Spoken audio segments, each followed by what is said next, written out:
We're live. We did it. Oh my God. Who would have thought Ralphie Report has a live podcast? Ralphie Report live pod? This is new. Thunk? Oh my God. Oh my God. Let me put this on the Twitter momentarily. That's incredible. Give me. What a day for Colorado football. What a day. But.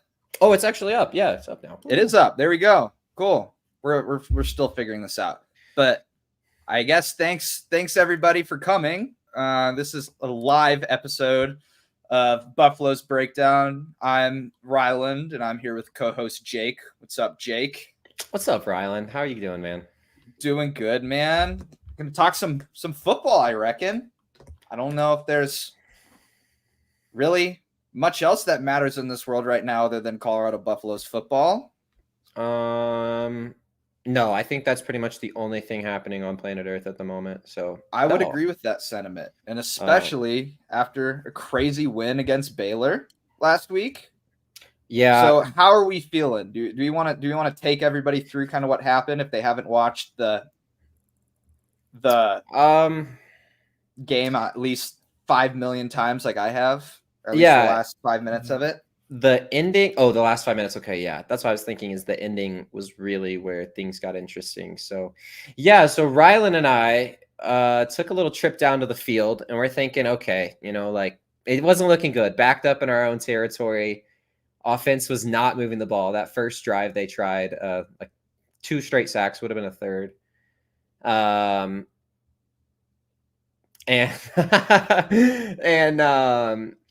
We got down there on the field thinking, okay, game's probably going to end. Baylor might win here. We're going to get down on the field early, go to the press conference. Well, we got down on the field for the last drive, and we got to see the whole thing up close and personal.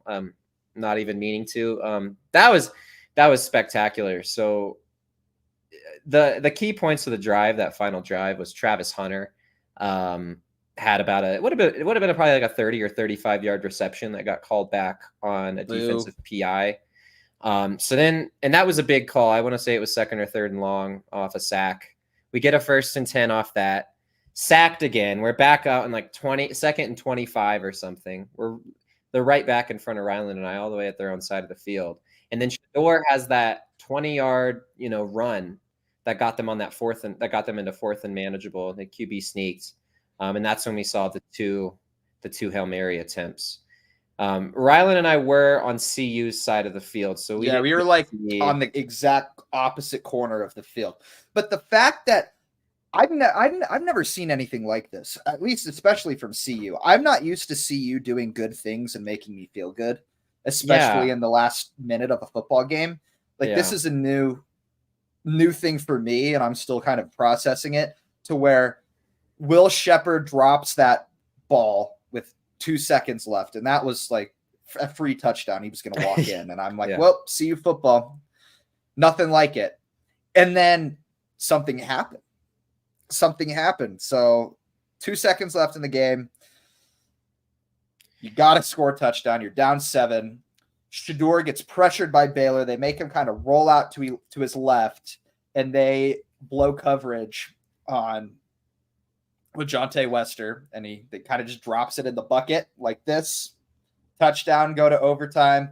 In overtime, kind of make quick work of Baylor. They punch it in on a 1-yard touchdown run with Micah Welch, and then kind of Baylor does the same. Sawyer Robertson is kind of taking it up the field for, I think he had a couple carries of at least like 5-10 yards. And then at the 1-yard line, who else but Travis Hunter? Unbelievable play. That play doesn't with seem his shoulder pad too. Knocks it loose with his shoulder pad. Pretty much saves the game. Like that's one of the crazier plays I've seen from a CU player in a long time, punching that ball out. To be fair, it's pretty slick. It was dumping rain, but holy shit. Pardon my language. Holy fucking shit. Yeah. That was crazy. So I guess it was the perfect ending to a game that was already so. I know Dion said he didn't know what this word meant, but cinematic. It was cinematic. That was as cinematic as it gets, and it literally was. It's like Travis's life is a movie, and we're just all watching it. And for those of you just joining us, we're talking about the end of the CU game. And for those of you who are probably listening to this later on in the recording, just ignore this. But this is, we're just kind of we're kind of flowing with it. We're talking about the Baylor game first. And if you guys have any questions, go ahead and leave them down in the comment section. We're going to take some questions a little bit later on, or maybe as we do this. So at any point, if anybody asks anything, we'll answer it as soon as we can here. Definitely answer it. And we got some more information in the press conference on that Hail Mary that I don't think a lot of people have necessarily put together yet. But what we found out in the Baylor press conference is they had a severe miscommunication on the defensive line there. We saw their D tackle go out early on in that game. They had a backup D tackle in. And on that Hail Mary play, they put this linebacker way deep into coverage, and he was kind of creeping up before the play started. And he actually, instead of blitzing off the edge from the slot, the linebacker comes in and goes and blitzes right through the A gap. Turns out that linebacker that was lined up over, I want to say Jimmy Horn, definitely Jimmy Horn. He blitzed. He was supposed to have contain on the left side. So there was a major miscommunication there, but coincidentally, we saw Colorado design a play to go right to the left, right where that contain failed. So the play from Colorado's end was they put Travis alone on the right side. We had Wester and Horn on the left, Wester out wide. And the idea was we wanted to get Wester in single coverage. You know, he's the smallest and fastest player. They're not going to expect this ball to go to him on a Hail Mary. So Shedeur was supposed to roll left and look for a one-on-one ball to LaJohntay Wester. With that coverage break, it set up the most perfect opportunity for that play call. Gave them a one-on-one ball, which was really all they were asking for. And then we saw one of the most memorable plays in Colorado football history with LaJohntay Wester catching that ball. But I think it was so interesting on the press conference. It came together as this full story of not only CU's, ability to call up a great play and think outside the box, but also, what went wrong for Baylor sort of there. Yeah, and Baylor, it was designed to try to force Shedeur out that way.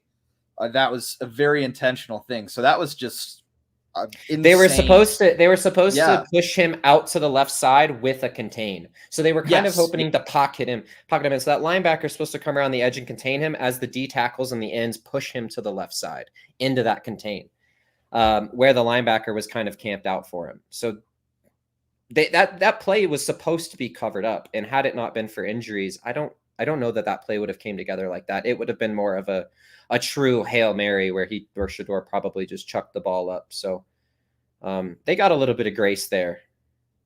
I'll take it. 3-1 now. 3 wins away from bowl eligibility. We'll take it. We said last year too. You're 2 wins away from bowl eligibility. That's my dad. Doc Lando 71.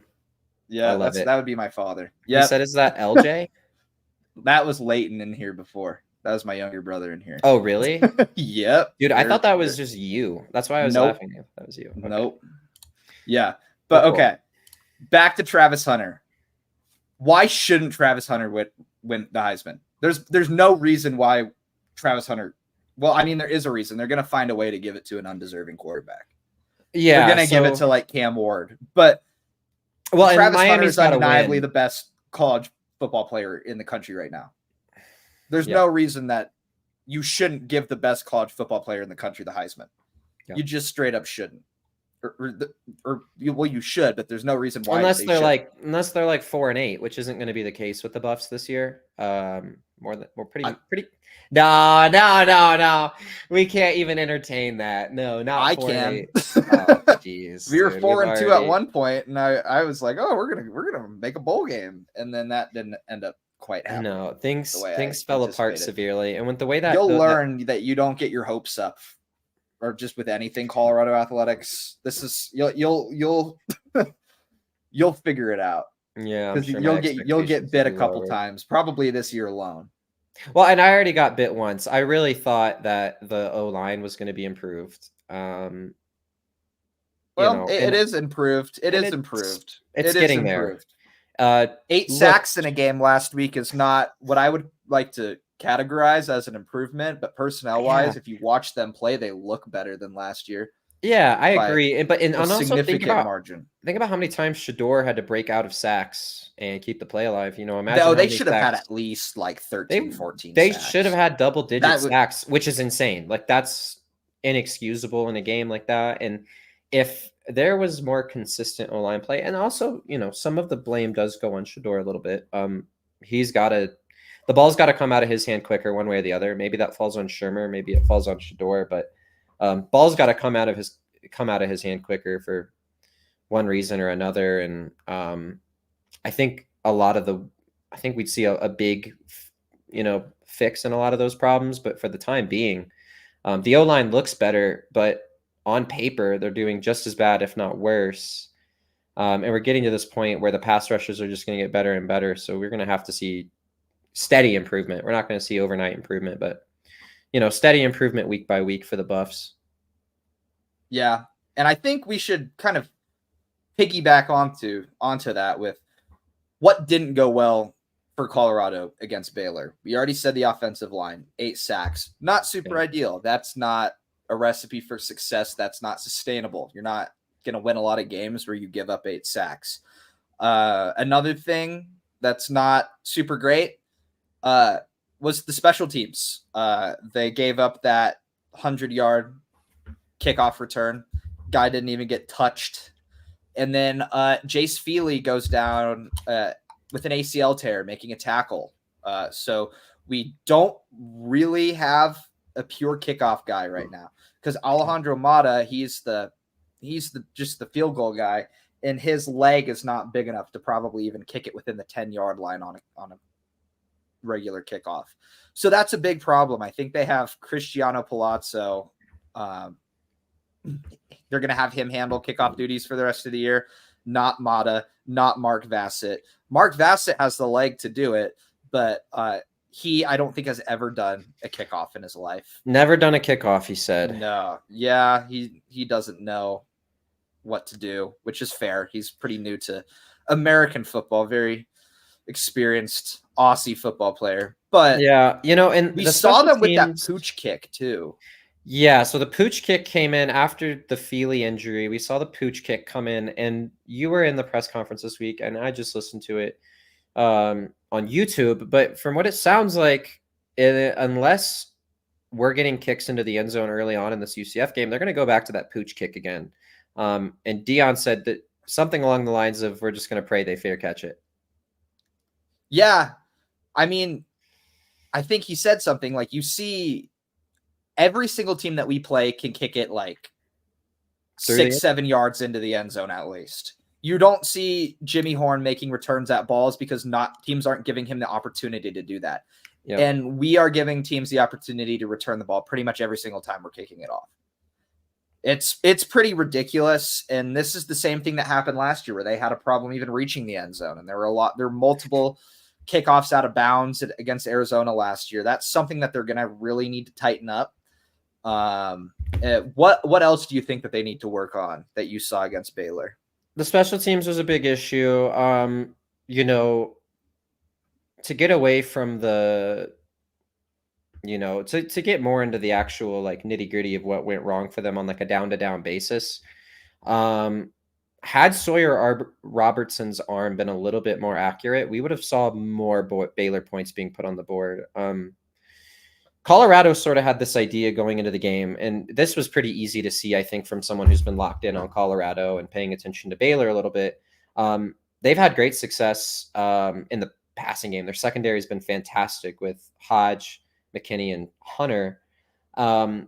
We knew it was either going to be Baylor's starter, who doesn't have a great arm or great accuracy, or we thought it might be their backup. Either way, we thought the Baylor passing game wouldn't be too strong last Saturday.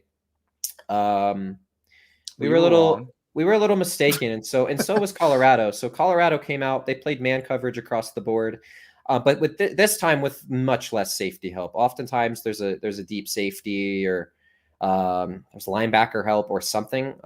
There wasn't much help. It was pure man across the board with no safety help whatsoever. We saw McKinney lose some back shoulder fades, who's our outside corner, outside the numbers opposite Travis Hunter. We saw him lose I want to say on probably 3 fades that game, 3 back shoulder throws. And then we saw Hodge lose on a couple fade routes and even over the middle once. So Travis Hunter looks untouchable. We've yet to see a receiver that really gashes Travis Hunter or puts any kind of pressure on him at all defensively. But this game showed that the secondary isn't going to just be able to sell out, stop the run, and hope that they can play man coverage across the board. They are going to need to play a little bit more of complex coverages, and especially going into a game against UCF where KJ Jefferson's strength relies on his athleticism and his big arm and yada, yada, yada. His strength has never really been in dissecting coverages and making post-snap reads. So going into this next game, playing man coverage across the board, loading the box, I don't think it's going to be what you see from Colorado, but if it is, I think we'll have a tough day unless the weather is insane. But for the most part, I think we're going to need to be a little bit more diverse because we're going to see McKinney and Hodge have a long day again if things don't get fixed. Do you have anything to add to that, or any other things that you felt like went wrong for the Buffs last Saturday? I think we covered it all. I think that the main thing is that they hadn't been beat over the top pretty much all year. They were, as you said, they were playing a lot of man coverage and they're dedicating a lot of the resources to stop the run. And then Baylor comes out and beats them over the top. They proved that the safeties can be beat over the top. McKinney and Hodge can be beat over the top. They should have gotten beat over the top a couple more times than they did because of those Robertson overthrows. But that's something that you got to keep in mind going forward, is that maybe the secondary, although still really good, isn't quite as good as we maybe initially thought they were. So you're going to have to actually kind of scheme up around it. KJ Jefferson, speaking of KJ Jefferson, I guess moving on to previewing UCF, KJ Jefferson scares the piss out of me because this team has not done good at containing quarterbacks in the pocket and at all. They need to Cam Miller and Robertson last week. They're both pretty big, physical, athletic guys who could take off and pick up yards, and they absolutely did against Colorado. There was that 45-yard touchdown run on 4th and 1 from Robertson. That wasn't great. Cam Miller really hurt the Buffaloes with his legs in week 1. KJ Jefferson is bigger and more athletic than both of those guys probably combined. I talked to some of the folks at UCF's Black and Gold banneret this week on their podcast, and they compared him to like a kaiju running down the field when he has the ball. That's what he's going to do, and that's what his strength is. How concerned are you about CU stopping that run? The KJ Jefferson run is going to be, the rushes are going to be interesting because you've got to find a way to stop the run from RJ Harvey, who I think had 180 yards last week against TCU on the ground. And you've got to balance stopping KJ Jefferson. Between those two, I think we'll be lucky if we can hold them under 150 yards. But with KJ Jefferson being able to run, it adds a whole different dimension to his game. Like I said, he's not the most cerebral quarterback you're going to face in college football. Not even as cerebral as a guy like Shedeur Sanders, but that big arm, remotely close. Yeah, that big arm can keep the secondary honest. UCF had 3 different receivers last week that were consistently beating man coverage, and can get open on the deep ball. And he was hitting his timing routes really well. He hit a couple of, I don't remember if they were just pure slant routes over the middle, if they were like shorter post routes, if they were RPOs to the slot. I don't know what they were, but he threw 3 or 4 quick passes to the slot receiver on slant routes. All 3 or 4 of those perfectly on time, hit him right in the hands, and those were chunk plays for them. So to me, KJ Jefferson demonstrated last week, or 2 weeks, I guess it's been 2 weeks ago now, that he's made improvement since Arkansas, I believe it was, and he is a legitimate 3-level passer now. He's not a guy that's only going to beat you with his legs. He is a legitimate 3-level passer, and that makes everything all the more dangerous for Colorado going into this game. They've had trouble stopping the run, and I don't think they've faced a passer with this level of control on the field.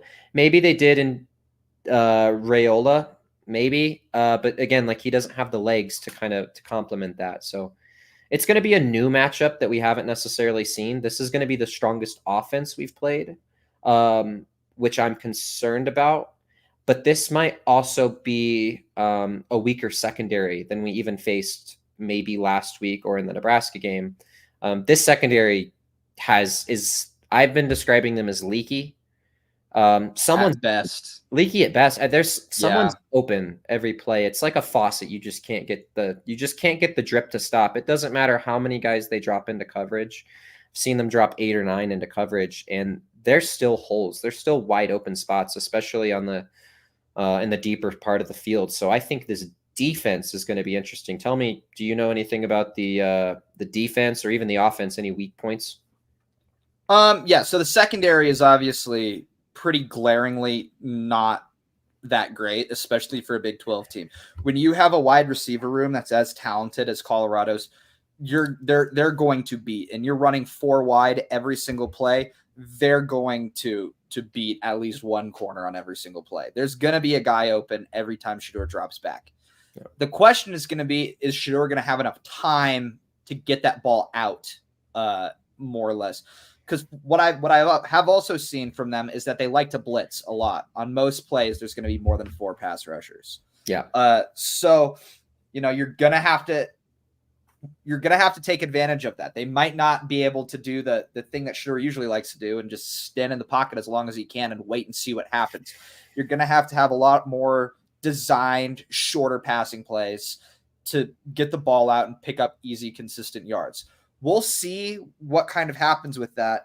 And as for KJ Jefferson's legs potentially hurting the Buffs, that's something you can scheme around pretty easily. You might be able to take Preston Hodge out. You might be able to take the nickel guy out, put an extra linebacker in, and then have a spy on him like the whole game. Yeah. That guy might be Trevor Woods. That guy might be Levonta Bentley. That guy might be Nikhai Hill-Green. But you're going to need a big guy to bring him down because he will run you over. I think the spread for this game is about 14 points right now. It might be even more. I think it's gone up as high as 15.5 points. Yeah. That's pretty high. I understand that, we're definitely not the favorites in this game, but there's certainly a way that, like Shedeur could really ball out.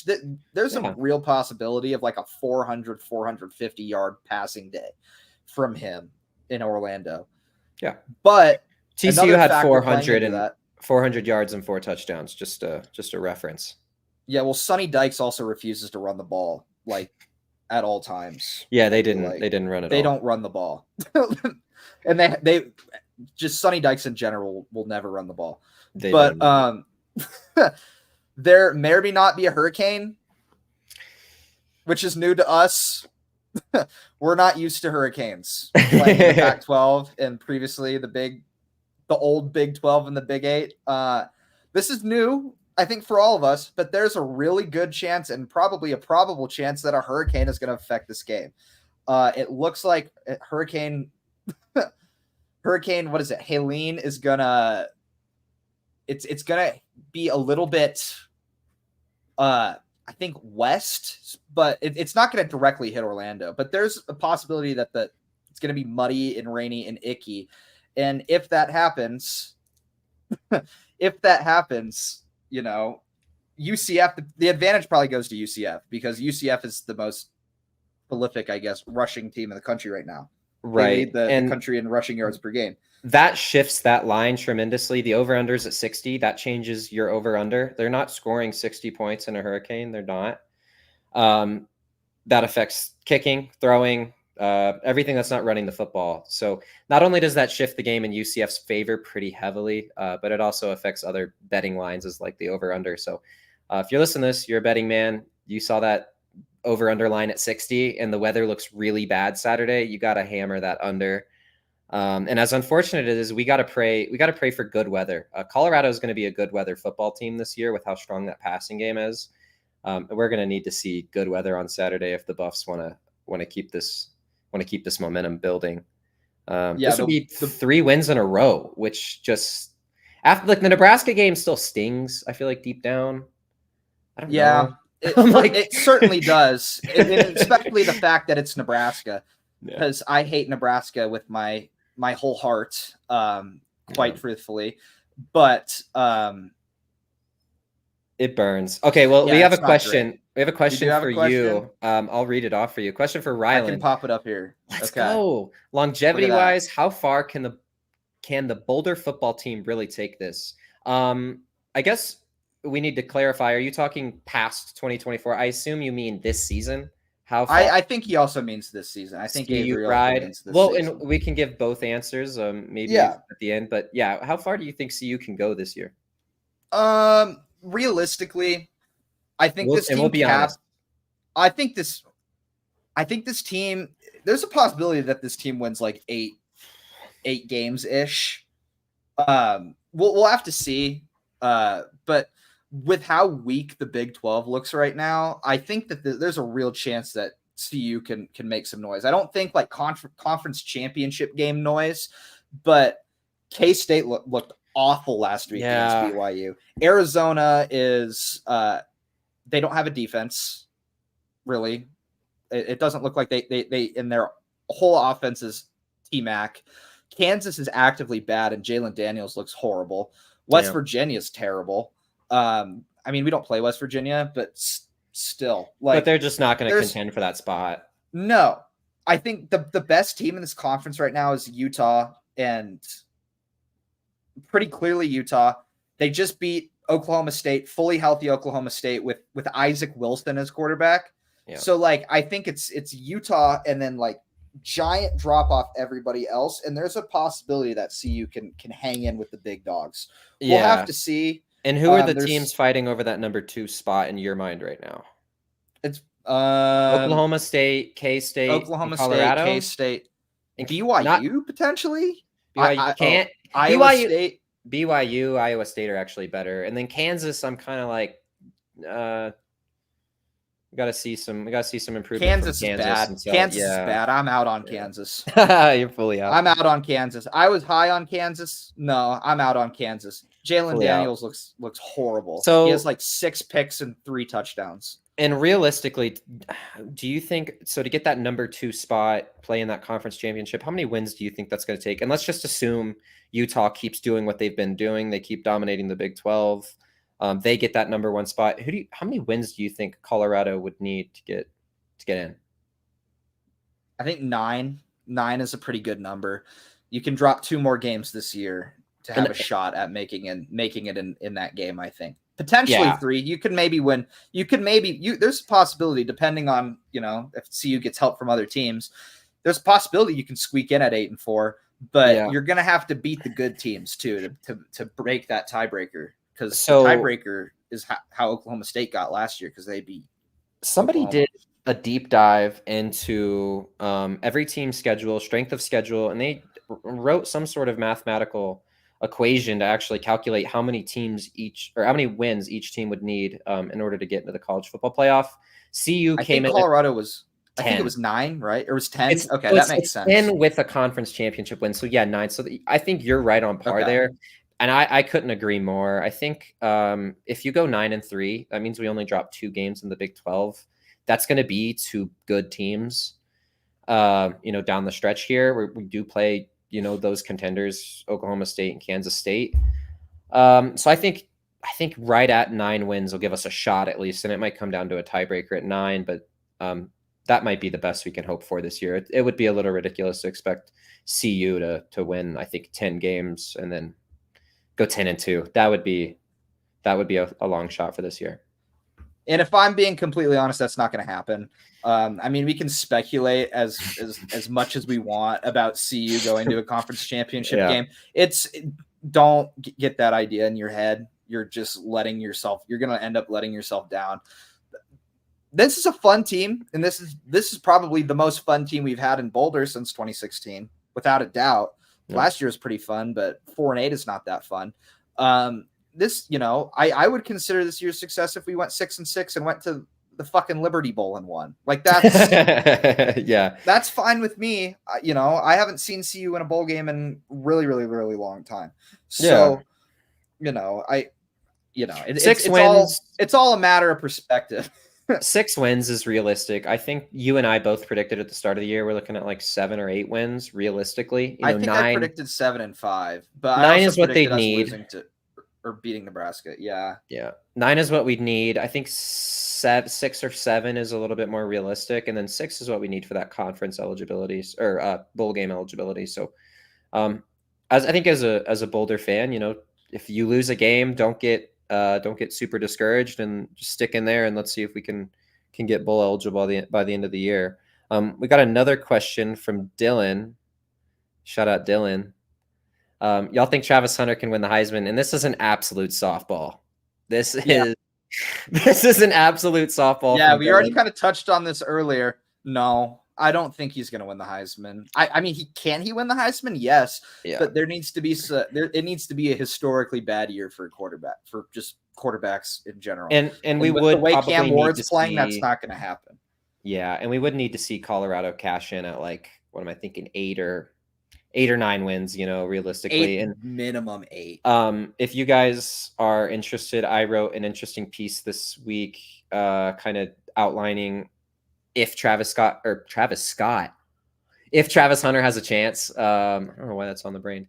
If Travis Hunter has a chance. And at the start of the year, Ryland actually wrote a good piece on what would Travis Hunter need to do stat-wise and what would Colorado need to do for him to have an opportunity to get bowl nominations. But with the current state of the Heisman, right, like it's going to go to a quarterback on a good team, right? Yeah. It's going to go to probably Cam Ward, right? Cam Ward or Jalen Milroe. Jalen Milroe too. If Alabama I don't think it's going to go to Carson Beck, but I don't either. Well, we'll have to see. They always find a way to give it to an undeserving quarterback. It's just a quarterback's award, and you're going to need to find. Travis is going to need to have like the best season we've seen out of a college football player and like since probably Charles Woodson. It's not fair and it's really stupid. And we probably can start up like you should give Travis his own award. Like you need to break it off and make an award for college football players that aren't quarterbacks because the Heisman voters are always going to find a way to give it to an undeserving quarterback. Yeah. It's just the way the award works, and it's stupid, but just the way the world works. And if we want to stick to historical data, I want to say, we've had, was it Devonta Smith in 2020 or whatever? Yeah, it was 2020, I think. 2020. And then going back before that, the last one, 2014. And so I think there's only been 3 or 4 since in the last 25 years. There's been 3 or 4 non-quarterbacks get the award. I think there's been 3 and all 3 have won the national championship. It's Devonta Smith. They won the year he won the Heisman. It was Derrick Henry. They also won the year he won the Heisman. And then Reggie Bush. And I'm pretty sure they won the year he won the Heisman. It could have been the year later, but I don't. It's Reggie Bush, though. Fully. Like, dude was on, it's Reggie Bush. It is Reggie Bush. And so, don't throw your hopes away, I'd say, though, completely, because, Travis Hunter's one of one. Kind of 2 people in one, but he's one of one. He's 2 of one, as our good friend Jack Barsh wrote today on RalphieReport.com. Go read it. I don't know if you guys know of that website, but go read it. It's a great article. Great article.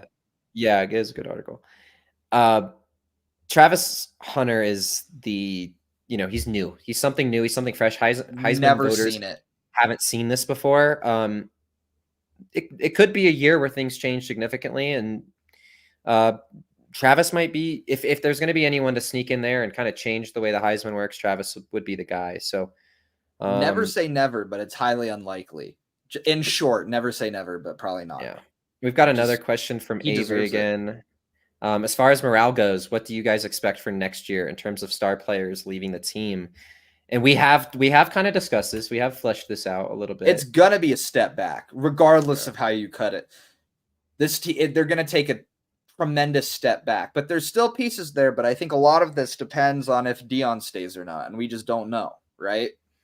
We don't know if Deion's going to stay, and we're going to have to wait and see until Deion's going to stay to be able to make an informed decision on this. Because if Deion stays, then he's going to be able to recruit, and he's going to be able to bring in some elite talent. There's some good pieces on this team. Michael Welch looks awesome. Draylon and Omarion Miller look awesome. Ryan Staubel looked good against Utah last year. There's some really good pieces on defense. We're just going to have to see. But if Deion goes, everyone goes with him. So hard to answer that question. I mean, we're only 4 games into the year, but we'll have to wait and see. We'll know in like January. It was good this week on Tuesday in the press conference. We heard Dion talk about, someone asked him a question about recruiting, and he went into detail on recruiting. Because we had a couple safeties flip over after the Baylor game. Someone said 2 safeties, and he made sure to correct them 3. And he was like, "Oh wait, I wasn't supposed to say that." We're getting another one allegedly. Allegedly. So obviously, yeah, if Dion leaves, a lot of these guys you see right now are gone. Probably over half the team is going to leave. But just, I think the way that Colorado can sort of use this as a stepping stone and let this success snowball is, there's going to be a higher threshold of funding now. There's going to be more people tuned into Colorado football, and there's going to be more players that are willing to come to Colorado even after Dion's gone. The recruiting's going to it's going to pick up a little. There is going to be a step back, but they just have to keep building. And so next year, find some good pieces, maybe find a couple pieces in the portal, keep recruiting, and just, build it one step at a time, one season at a time. And, next year is going to be tough, really tough if Dion leaves, but let's look 2 or 3 or 4 years down the line. This could be a formidable Colorado opponent again. And we also have to keep in mind, they are permanently in the Big 12 now. So that's a whole different access to recruits, funding, television time, all this stuff that recruits care about. CU is going to get better eventually, but it won't be next year. And what would you say the likelihood is of just Dion staying next year? That's hard. I don't know. That's a good question. Likelihood? Yeah. Is it more than likely to you? Is he does he feel gone? I'm going to be lame. I'm going to hit you with the 50-50. I think 50-50 seems about right. Maybe 60-40 that he stays. The way CU's playing right now, I don't know if he's going to be a super enticing candidate to a bunch of SEC Big Ten schools. Billy Napier will be fired within 2 weeks, mark my words. But I don't know. I don't know if they're going to look to Dion to fill that job. So, it's going to be a thing, or you're going to have to see. Maybe Lane Kiffin takes that job and they hire him in Oxford. I don't know. It's just so much speculation. It's crazy. It's absurd. And I'm a little more pessimistic. I think Colorado's success going forward is going to be kind of building off of the success and the attention that Dion's brought to the program. But I don't think Dion's going to stay. Shedeur Sanders is going to be a first round pick more than likely. Travis Hunter is going to be a first round pick more than likely, and Shiloh's going to do anything he can to get to the league. So with those 3 dudes leaving, there's not a ton. I think Silman Craig will be gone too. He's another big guy in that secondary. Most of the team will be gone. Nikhil Green will be gone. Pretty much all of the offensive linemen except for Jordan Seaton and Hank Zelenkus will be gone. The whole receiving all room. of the wide receiver court. Yeah, every receiver will be gone. Other than Draylon Miller, but he's all 4 of the starting the typical starters will be gone. It's a lot of speculation. But I guess pivoting back to UCF. And if you guys have any more questions, throw them in the chat. Pop them in. We'll answer them. But take them through this. Yeah, what does Colorado need to do to win? Yeah, so to me last week, I think everyone saw it. You didn't need to dive into the film to see it. They ran man coverage, and they've done it. They've done it for the most part this whole season. It's man coverage across the board, and with UCF being so strong on the run, it's going to be really tempting to throw a bunch of guys in the box, play man coverage across the board, make them beat you deep again. And I think that could be the Colorado defense we see come out, but that's not the one we should come out. In my opinion, the key to us winning is going to be a little bit of complexity in coverages. It's going to be disguising our coverages, throwing some weirder and more confusing looks at KJ Jefferson, who doesn't have a great reputation of attacking zone defenses, and making it as hard as they can on KJ Jefferson. That'd be my opinion. You're only going to do so good against the run. They have a fantastic run defense. If we hold them under 100 yards, I think that'd be a big W. Given we stop the pass. That's not going to happen. I'll let you know that right now. That's not going to happen. Exactly. They're not going to hold them. Big W if we're under 100 rushing yards. If they hold them under 250 yards, I would be happy. Rushing? That's what they do. That's what they do all game long. That's what they do. It's they're gonna run up your throat with RJ Harvey, who we haven't even mentioned yet. That's a whole nother can of beans to open as RJ Harvey, who's also phenomenal. And then they'll do it with KJ Jefferson. Yeah. I mean, if they give up 250 yards, we're gonna lose. But that's probably mentally in the zone of what I'm expecting them to give up. So they just run the ball, and they run the ball really effectively. Yeah. And but we've been good at stopping the run, though. Yeah. I don't remember what it is, but we have like a top 20, I think, run defense rated by UCF, and our linebackers are rated as as the third best linebacker core in the nation, which is nuts. Yeah. It's possible. It's certainly possible with the way that they've been playing, especially since Nebraska.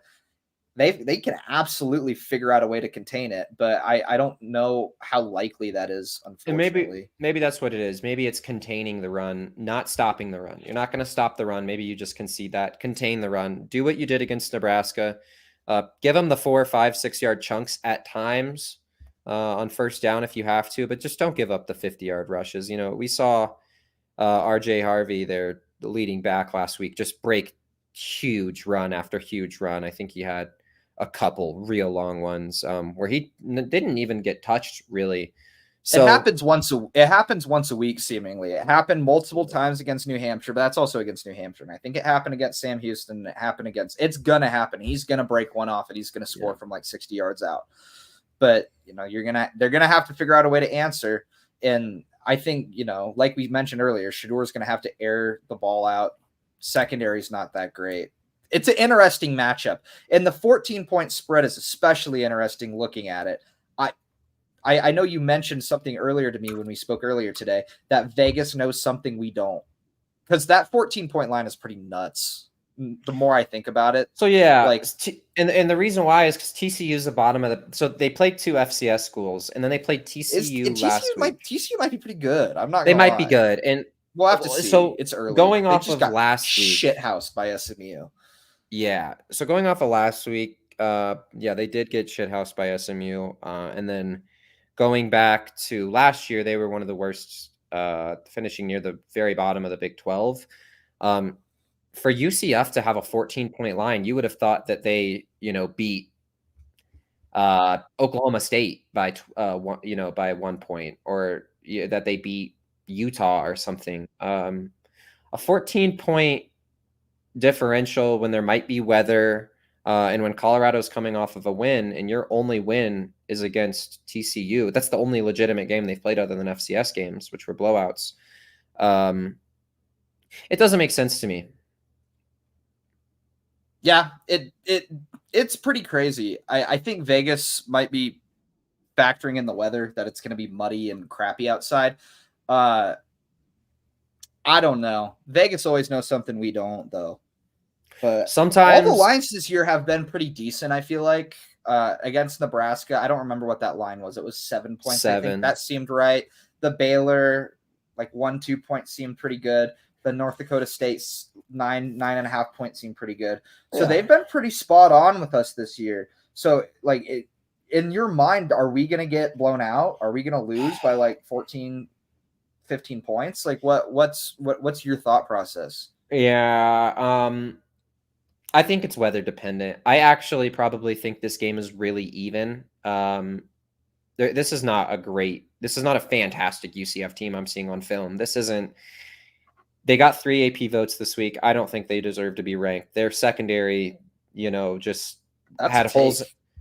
Well, they only got 3 votes. I mean, their secondary had holes in it like Swiss cheese. When you let TCU throw for 80% completion rate, 400 yards, and 4 touchdowns, you probably don't deserve AP votes.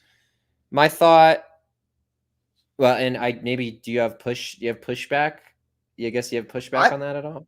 I don't know. I think something that we haven't mentioned yet, too, is that UCF was down 28. Yeah. Oh, you muted yourself.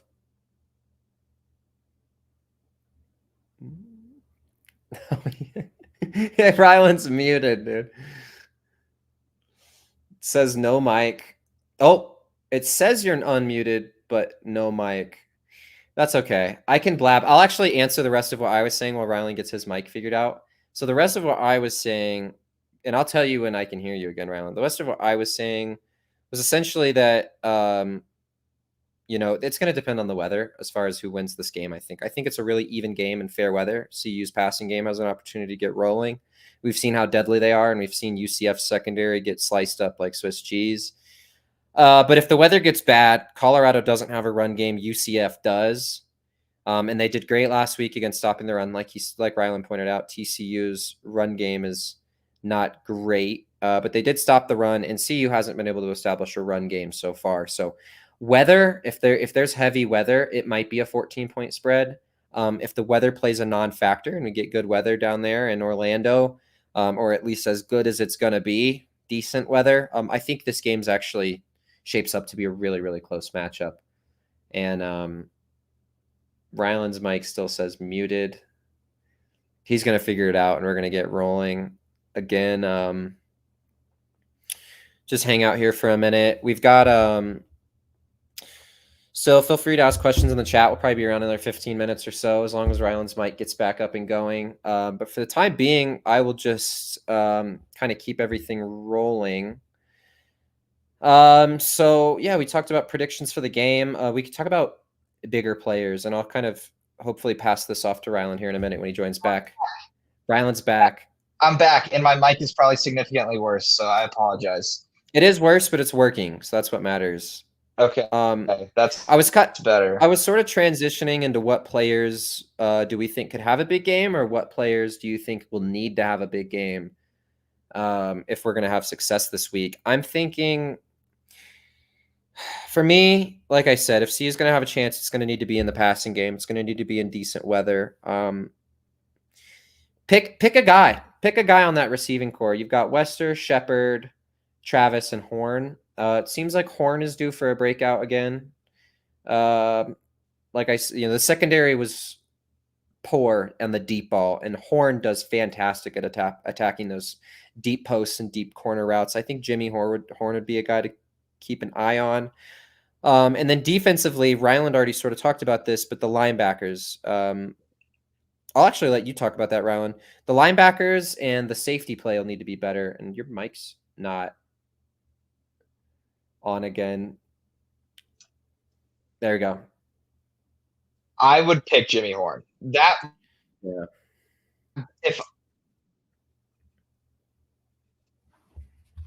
Wait, you're cutting out.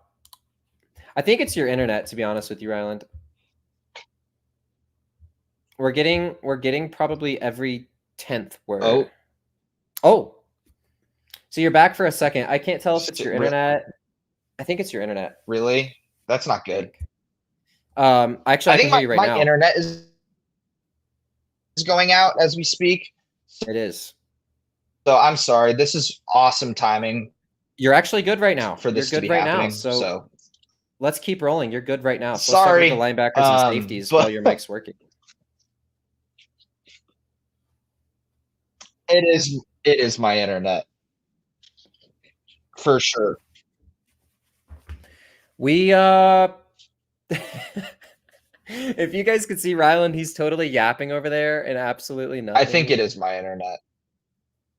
We're getting him like every 30 seconds. This is awesome. I'm gonna keep rolling, and Ryland's probably just gonna keep feeding into the mic. So you can hear me? Yeah. Wow, this is and awesome. This is the best podcast we've it is ever recorded.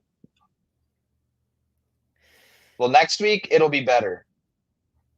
So defensively, we need good play from the linebackers, and we need Silman Craig to continue to. So my guy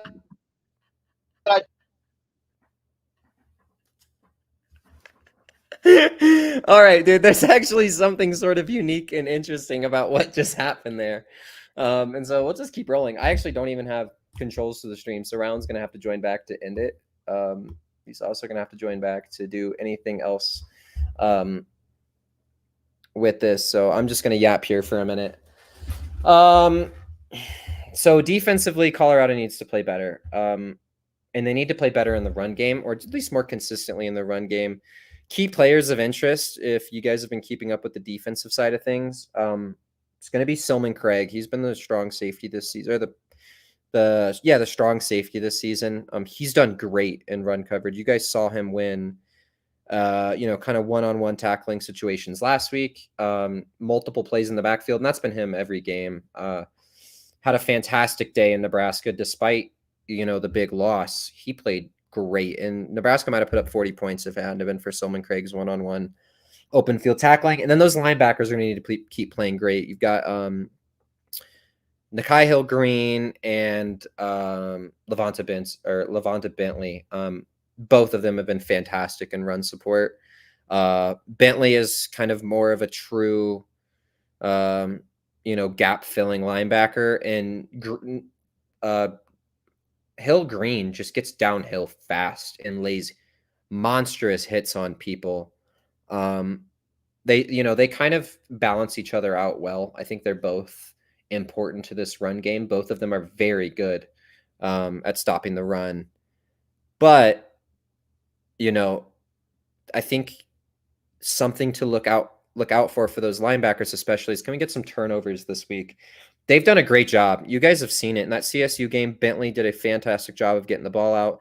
Hill-Green always has a chance to strip the ball. He is, like I said, he's coming downhill fast and making big hits. There's always a chance that the ball comes out when they're on the field. So I think a key to this game is going to be containing the run. But if we can get turnovers and get more opportunities for our high-powered offense, it's going to give us, increasing likelihood of winning and staying relevant. So I'm going to hang out in here for a couple more minutes and see if Ryland joins back. This is probably where we'll end the pod if we end up uploading this that you guys hear on Apple and Spotify. So I'm going to do a quick little outro, and then I'll hang out and we'll do a Q&A for another 5 minutes or so. So thank you for you guys for tuning into the Buffaloes Breakdown. This has been Jake and Ryland. Jake for the last 5 minutes here, and thank you guys for tuning in. If you guys have any Q&As, I'll be hanging out here for another 5 minutes or so. Feel free to shoot away. If no one's asking anything, then I'll just hang out and keep yapping about Buffs football. I don't know that Ryland's going to join back. He had a complete outage, it looks like, in internet. So, I'm just going to hang out. I am feeling good about the UCF game, and ultimately it's a big game. Second Big 12 game. It's going to be the first Big 12 game on the road this week, and I think both CU fans have high expectations. This is supposed to be a big game, and if we can get through this game, if we can somehow come out of this game with a win, we're going into a bye week next week. We're gonna have a bye, and then coming into that's going to be week 6. I think at that point we're gonna play. Gosh, who is it? That comes up so fast.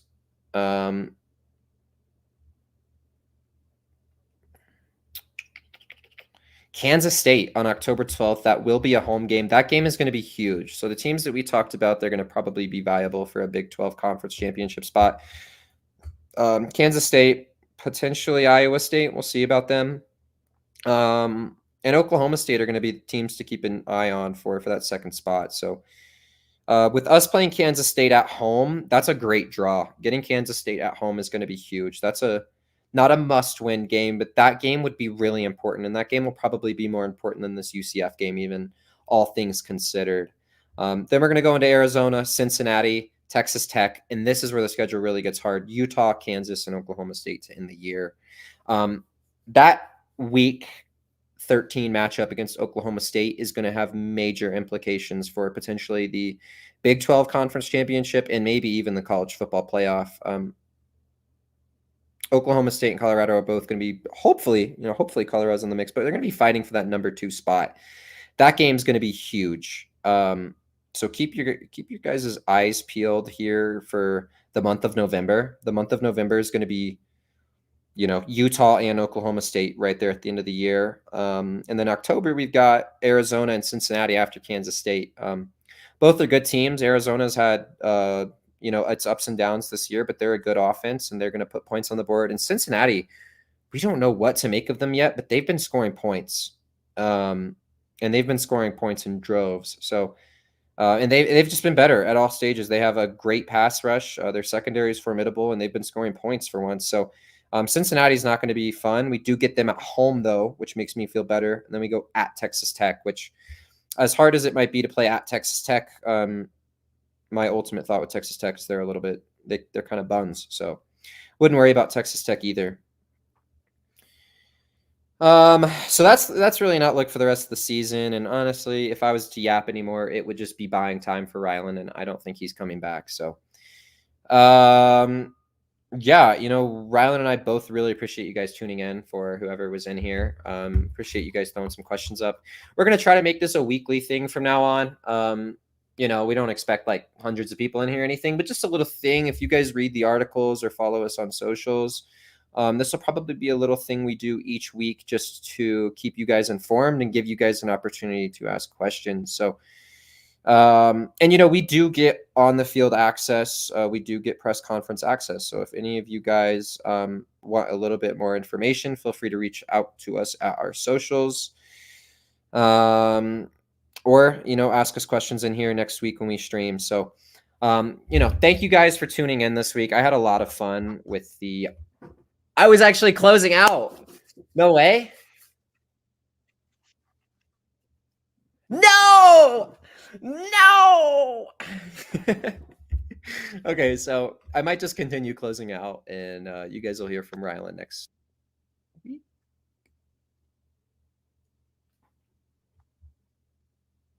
This is funny. Like, this isn't gonna go in the pod at all, but this is great. Just watching Ryland just back and forth, the struggle, the mic's cutting out, him like talking over me. It's been great. This has been awesome. So I think I'm gonna close out. I could sit around here and wait for Ryland, but I think we covered everything we wanted to.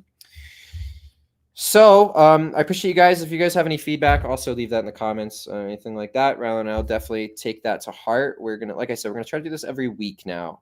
Also, we saw some of you guys subscribe. That's huge. Appreciate that. Live each week. Ryland and I'll be here. It's gonna probably take on the same sort of format every week. So we're gonna talk about the last week's matchup. Usually Thursdays. We're gonna talk about last week's matchup. Talking about next week's matchup. And then we'll talk about storylines. With this team being Deion Sanders as head coach and all this crazy stuff, there are tons of headlines out.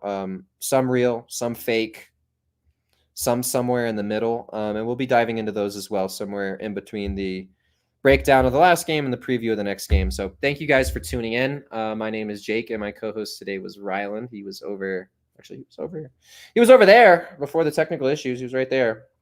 And I will talk to you guys next week.